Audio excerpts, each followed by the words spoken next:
Hi Gemini, welcome to your November 2023 Astro-Tarot with me, Raphael from Radiant Reality. It's an absolute pleasure to have you. Thank you so much for being here. Thank you so much for joining me. Quick note, these readings are for your sun, moon and ascendant sign. So whether you're a sun, moon or rising sign Gemini, this is for you. Remember though, I am using whole sign Western tropical astrology. So if you are only going to watch one of these, I do advise that you watch it for your ascendant. It's going to be the most accurate for you on that day-to-day level. With that said, I would like to bless my decks of cards with all forms of love, light, peace, prosperity and abundance. And I pray that the messages that come through are ultimately clear and concise. They help you on your path to your highest vibrational good. So on the 4th of November, the first transit that I want to look at, on the 4th of November, Saturn is going to go direct in the sign of Pisces. This for you is in your it's in your 10th house, right? Your 10th house of career, public status, social standing, all of that good stuff, right?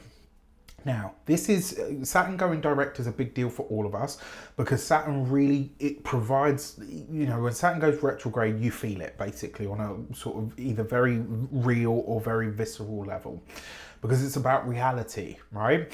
Now, when Saturn goes direct, usually it takes a while for us to feel this energy sort of going, you know, to get up to speed, kind of like after a Mercury retrograde, right? The reason this transit, that transit is important is because you're going to see things in the career start to really improve. However, on this same day, the moon is going to be in the sign of Cancer at 28 degrees, is going to oppose Pluto exactly at 28 degrees of Capricorn, and both of these energies are going to square the nodes at 24 and 25 of Aries and Libra respectively. That's setting up what we call a grand cardinal cross. That is an energy of tension if ever I knew one to be, but because it's cardinal energy, this is about a beginning of some sort. It's something that's being initiated, something that's being driven or moved or pushed forward in some way, shape or form. Now, this is a big deal for a few reasons, right?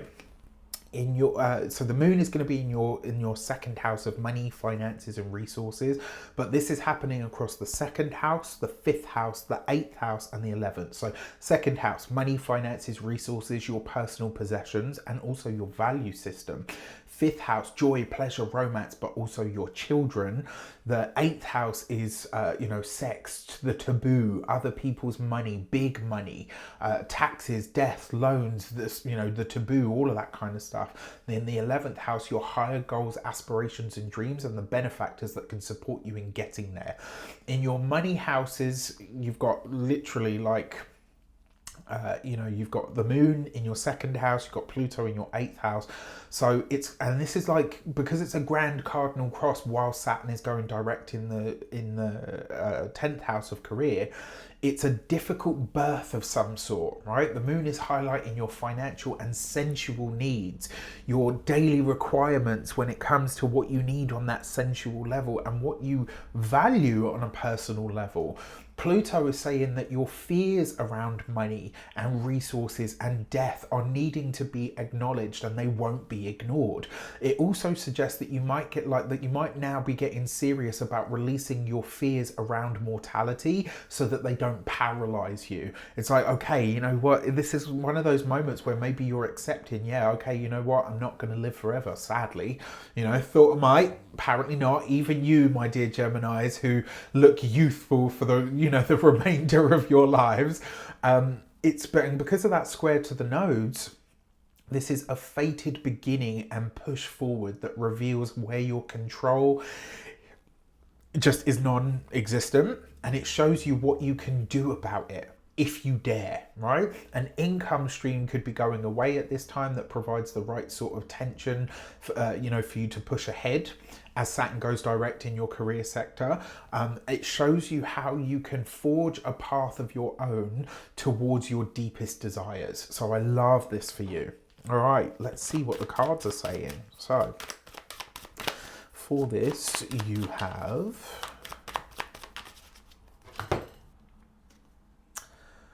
the Seven of Swords, okay, with the Five of Pentacles, wow, and the Ten of Swords. So look, there's a few ways this could show up. That could be a really intense conversation that you have with somebody around finances. But it's like through having this difficult conversation, you could realize where you actually have a lack mindset, or you're using language that is financially limiting to you in some way, shape or form. That Seven of Swords is a self-illusory tendency with the Five of Pentacles that is creating loss. This is you literally kind of, okay, yeah, I see that now, right? So, and it could be, you know, because it comes through the Ten of Swords, it could be that you say something or you do something and someone says to you, listen, that's what's causing your problem. What are you going to do about it? For your the next transit that I want to look at on the 12th of November, Mars is coming into an opposition with Uranus. This is happening for you across your 6th, 12th house axis, right? So 12th house is where, oh gosh, come on brain. Your 12th house of Taurus, which is where Uranus is right now. And your 6th house of Scorpio, which is where Scorpio is, in your physical and mental. So your physical, mental, oh my gosh, come on brain, your physical and daily sort of bodily needs, and what, because this is a maintenance axis, right? So the 6th house is all about how you look after and maintain your physical body, your physical environment, you know, whether you clean up around you or not, all of that stuff. 12th house is your spiritual and mental health maintenance. Because Mars is the energy of action, energy, excitation, irritation, it's also a severing energy that removes things, right? Mars is a very forceful energy, and I often say to people, with this combination, especially as an opposition, what happens when an unstoppable force, Mars, meets an immovable object, Uranus, right? Uranus is surprise, challenge, change. It represents divorce. It represents breaking down the old. These two going head to head in an opposition, I am expecting to see on the wider world stage a clash of megalithic sort of proportions. This might be an eruption of a volcano. It could be a lot of seismic activity, so earthquakes, etc. I'm definitely expecting to see that kind of stuff around this time. Because it's in your 6th, 12th house axis, this is what we call, so the 6th house is an enemy's house, the 12th house is a hidden enemy's house. This could be a moment where you come into a realization that somebody has been working at cross purposes to you. Maybe somebody has pretended to be a friend and actually hasn't.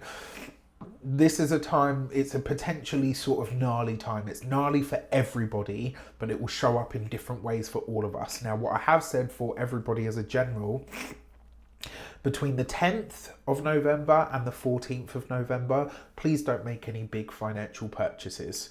Especially online, right? This is a time to really look after your devices, your phone, all the rest of it, because Mars, Uranus, this is technology stuff as well. Look out for all of those kinds of things at this time. Just, you know, don't be paranoid and crazy about it, but do look after them more than you usually would, right? Don't leave the payment gateway open on your laptop. Don't use, you know, your PIN code in front of somebody that you don't know or don't necessarily trust. This is not the time for it, okay? Now, that being said, what's showing up here are potential, if you have any health issues at this time, what's being shown to you is how well these, like if you've managed your health, then you'll probably coast through this with just feeling a bit more nervous tension. Whereas if you have a flare-up of some sort, good diet, mental clarity are going to help with this. Mars rules your 11th and your 6th houses, so you're going to understand almost like immediately whatever you're eating is impacting your nervous system, and you'll know because it's going to show up on your skin. Right? Pay attention, obviously. Uranus rules your 9th house, and as it's in your 12th house at the moment, your intuitive faculties have been incredible for the last 3.5 years and will continue to be so for the next 3. But it might be hard to filter them out at this time because there's so much intensity going on. I'm definitely expecting volcanic and seismic stuff, so be on the lookout for that. This could be a dormant illness as well that erupts, right? But could just as easily be a realization of a secret or a hidden enemy that comes to light. So if you've had something for a while and it's been nothing, and then all of a sudden you have an eruption. So it's kind of like a cold sore, right? It goes underground, you have nothing, and then all of a sudden you get tired, you get stressed, you get run down, and then bam, it shows up for you, right? How you manage yourself and your own tendencies is going to be everything at this time, okay? For this, you've got the Magician card. That's you, all right? So you've got the power to get past it. With the Six of Wands, that's victory.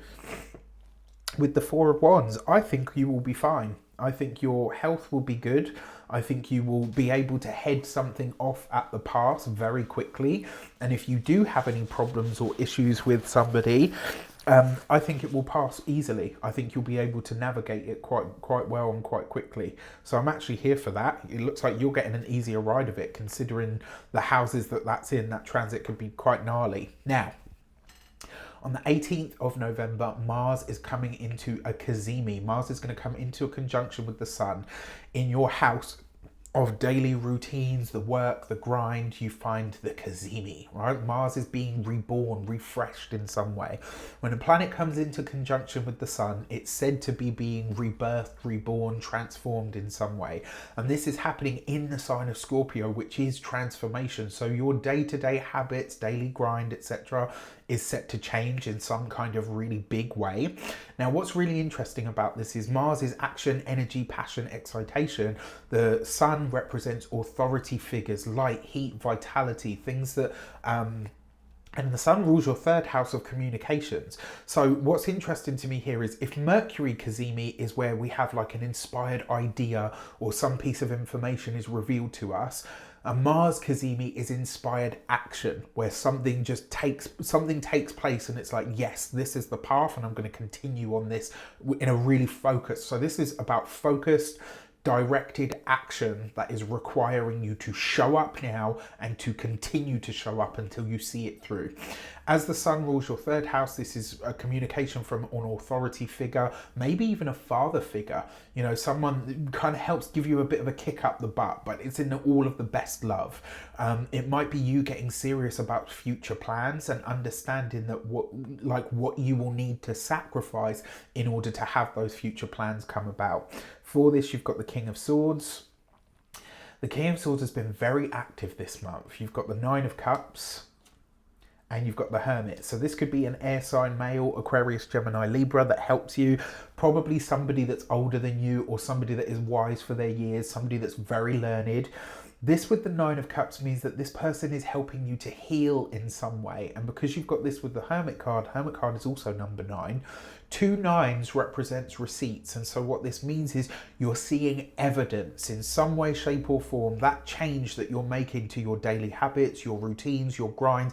You're looking at things and saying, right, I need to overhaul this. And it's like somebody gives you the right kick up the butt that you need in order to, and you know, the way that this might work, at the beginning of the month, when we have on the 4th of November, when Saturn goes direct, you might have that conversation, and when you hear it, it's like, no, I don't want to hear it. And then when we get to the Mars Cazimi, you might be like, yeah, you know what you said to me makes sense, and now I can implement that. On the 22nd of November, Venus is coming into an opposition with Chiron. This is happening across your 5th house, 11th house axis, in your sectors of connection, right, of interaction with the world and personal creative abilities. Venus as the ruler of your 5th house of pleasure and romance and the 12th house of the bedroom pleasures, you might realize that your love life has taken a hit because you're trying to get some kind of future goal orientated goal ready for success. And it's like, wow, you know what, I've been putting so much time and effort into this thing. I haven't really had a sex life. I haven't really had I haven't been out on a date in the longest time. I haven't done any of this stuff. And it's like, you're like, yeah, I need to do more of that, right? I need to get me a life. It might leave you feeling like you're always asking the question, is it love life or career? And then you start to ask yourself, why can't I have both? That's the question, because you absolutely can. You can, and this might provide the way for you to do so. For this, you've got the King of Pentacles. What do we see there? 2 kings. With the Strength card. Okay. And the Ace of Cups. So a few things that I can tell you. I wouldn't be surprised if at this time you are connected, if you're single at least, I wouldn't be surprised if you're connecting with somebody on that sort of love, dating, sexual kind of level, right? And the way that you will know this person, they are very physically strong. This is someone that's either very muscular, very fit, somebody that you kind of look at and think like, damn, you know, I either wouldn't tussle with you or maybe I want to tussle with you, you know what I'm saying? And I love this, right? If you're partnered, this could be that your partner kind of takes the reins and says, listen, this is how we're proceeding from here. And it's almost like they say to you, you know what, I've got you. I'm going to take things from here. And you're kind of like, oh, okay. You might kind of like feel that melting into them sort of thing. Two Kings represents minor council. And I will say to you, your King of Swords is likely to be a Gemini, a fellow Gemini. Your King of Pentacles is likely to be a Virgo. So if you're single and you're meeting someone, you both ruled by Mercury, you will have some kind of common ground. And then finally, on the 25th of November, Mars comes into the sign of Sagittarius, coming into your 7th house of partnerships, relationships, significant others, one-to-one connections. It's bringing some much needed energy to get things moving when it comes to personal commitments, when it comes to contracts even. This could be, yes, finally things start to move, right? It's also likely to be, to come about either through your work, and it's possible that you start to understand that in order for certain contracts or commitments to kind of work or to go ahead, you need more dedication, right? You need more dedication to you, and also a deeper sense of loyalty and mutual vision. So for those of you that are partnered, this could also be very nice, but it's like, in order for that to happen, you got to get proactive. So for this, you've got the Six of Pentacles, you've got the Queen of Cups, and you've got the Knight of Wands. Okay. So there's, the words, the words to that song is coming out. I need love. What was it? No, you can't hurry love. No, you'll just have to wait. It's a game of give and take. That's what these cards are saying, right? When it comes to relationships around that 25th of November, you will understand this is a game of give and take. I need to know what I'm prepared to give, but more importantly, I need to know what it is that I want and what it is that I expect. And when you vocalize that from a place of love and care and commitment to yourself and a relationship, you will see things start to really develop very nicely. Love. So let's get on to your lunations. So your full moon and your new moon. By the way, if you are loving the Astro Tarot and you feel like you want one of these on a personal level, it's you and me. Over the course of an hour and 15 minutes, we get into your transits, we have a look at your chart, and we kind of get into it. If you want to get yours, you can get on the link in the description box below. I'm loving these, and the client work that I've been doing with it has been going fantastic. All right, so for your new moon, that new moon for you is in the 6th house of the sign of Scorpio. It's mindset.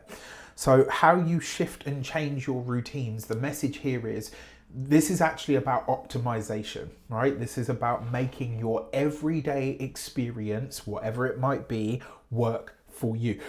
This is cultivating your timeline. This is getting that good sleep. It's eating the right food. It's making sure that you have that massage once a month to decompress. It's making sure that you've got those systems in place, that you've got that team member, that you've got whatever it is. This is about you really optimizing your life on that day-to-day level.